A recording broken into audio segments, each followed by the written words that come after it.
Yeah, so this has been an interesting experience for me. It was sort of starting when I was in residency. We were doing a few screeners here and there, and then during fellowship, it was really building up. And then at one point, CMS approved it, and then I came here, and we've been just doing more and more of them. So we probably do 5 or 10 a day, and they're interesting studies. And so I'll tell you guys a little bit about them.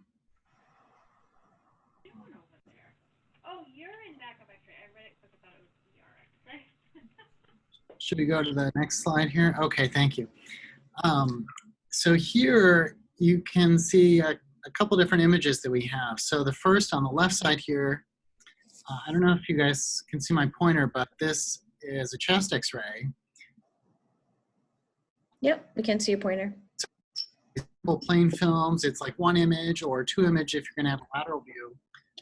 And then on the other side here, we actually have a CT scan.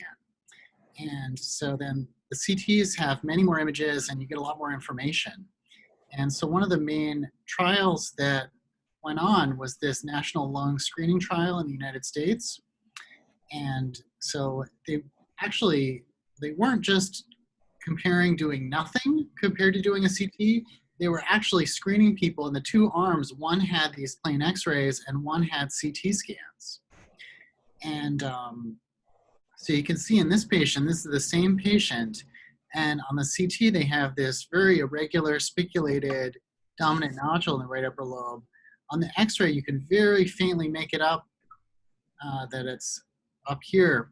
But you can imagine how you would have limited sensitivity on x-ray compared to CT, and indeed that's how it panned out.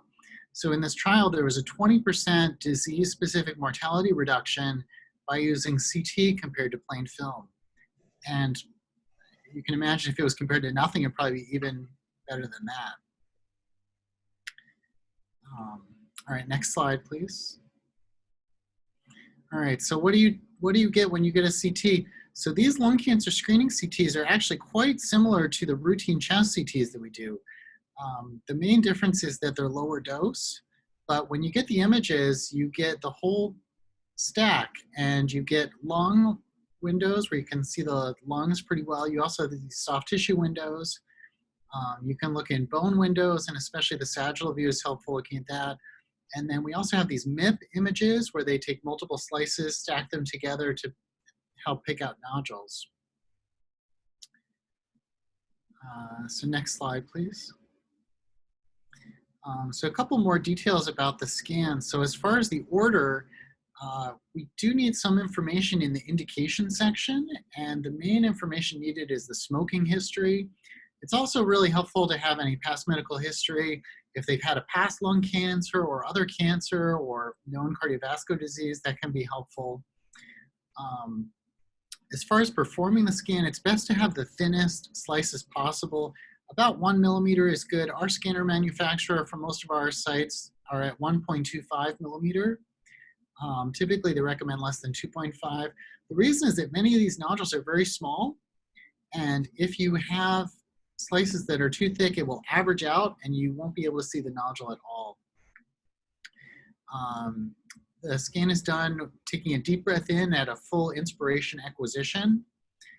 There's no contrast, so there's no IV contrast, so the patient doesn't need IV access. They also don't need to drink any oral contrast, which sometimes we do for abdominal CTs. This is just a straight, no contrast, just scan. And then also the dose. We try to have a low dose. Radiation dose parameters are kind of complicated. There's a lot of different parameters to look at, but one that we are usually focusing on here is the CTDI vol. We look to have this less than 3 milligray. The caveat is that there are larger individuals out there who actually need a higher radiation dose, and if you don't give them enough, you're not going to get a diagnostic quality study.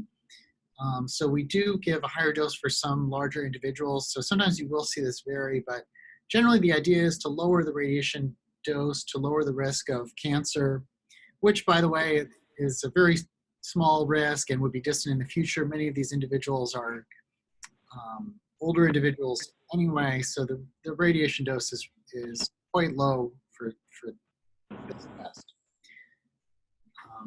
And then we do get these MIP and multiplanar images that I showed.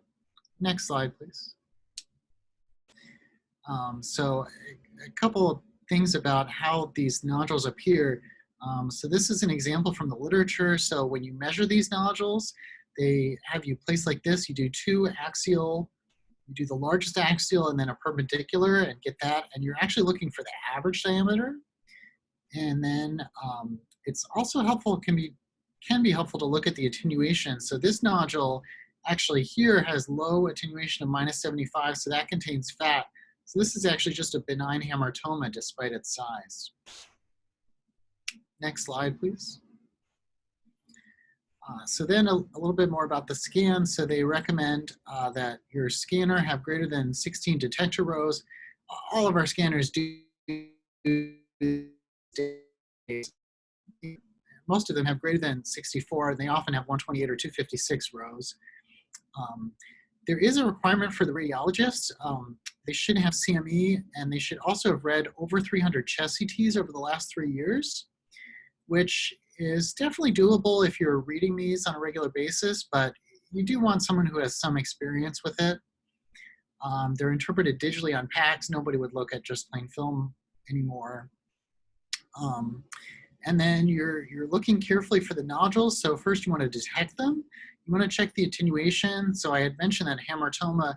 The other attenuation is you can also have these ground glass ones. They tend to be slow, indolent lesions, but they can grow over time and can be cancers. So you want to pay attention, especially lesions that are part solid, part ground glass. They can be suspicious. You do your measurements on lung windows on the axial plane. And as Neil and I were talking about a little bit ago, there's some future measuring the volume may be more accurate, and there's also some computer-aided software that may help us, and people have been talking about it for a long time, and maybe we'll someday get it into routine use. Next slide, please. So then there's this table going through based on the nodule characteristics of what category they should be placed in. It's a long table. There's a lot of details here. So your radiologist should be familiar with it, but just to give a brief overview. So these are the more benign nodules. Your categories here. So first, a 0 category, that would be need more information. And then 1 is there's nothing there. 2 and 3 are fairly benign. Next slide, please. And then as you start to get into 4, you have 4, A, B, and X. These are increasingly suspicious nodules. And then there's also this S category. Next slide, please. So S is if you have some significant incidental findings like coronary artery calcifications or so forth. You can see there's a lot of footnotes at the bottom here.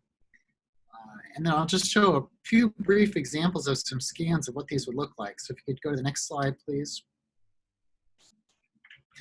So this is just a negative scan. There were no nodules here. This would be a 1 category. Next slide, please.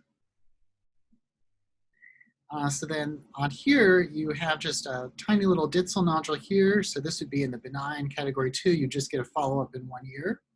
Next slide, please. So then here you have several nodules based on the size here. These would go in the probably benign category. You can see there's also some ground glass in the background lung. Looks like a pneumonitis. So that would be one of these other findings that you can come across. Next slide, please. So then here's a 4A based on the size. You would probably do a 3-month follow-up here. Next slide, please. And then here's a 4B. It's getting larger and more suspicious. Here you would think about doing a PET CT or having them see a thoracic surgeon or a pulmonologist. Next slide, please. And then here's 4X. So this, you can see this is actually a mass, left lower lobe. There's some speculation here. So this would be put as a 4X. The X means there's additional features increasing concern for malignancy. So this looks like a lung cancer, and you would be concerned about it. And so that's about all I have. And thanks all for your attention. And I'd be happy to take any questions.